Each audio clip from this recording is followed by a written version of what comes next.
સાહેબ CC men's ના syllabus ની અંદર ગ્રુપ બી માં 40 માર્ક્સ નું રીઝનિંગ પૂછવાનું હતું. હું એવું કહેતો હતો કે પ્રિલિમ્સ માં 40 નું રીઝનિંગ ને મેન્સ માં 40 નું રીઝનિંગ 80 માર્ક્સ નું રીઝનિંગ. હવે આ તમે જુઓ સાહેબ, આ જે સિલેબસ આપ્યો કાલે ડિટેલ સિલેબસ, આ બધું રીઝનિંગ છે કે આમાં મેથ્સ આવ્યું છે?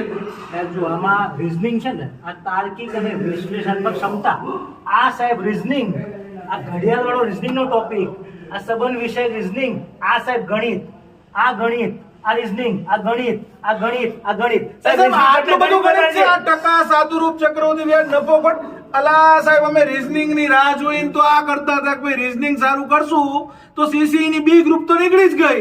સાહેબ હવે તમારે ગણિત કરાવવું પડશે. દાયમા સાહેબ ને બોલાવો, દાયમા સાહેબ ને બોલાવો ભાઈ. સાહેબ આ ગણિત પૂછવાનું હતું.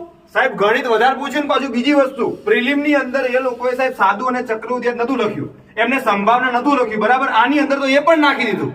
સાહેબ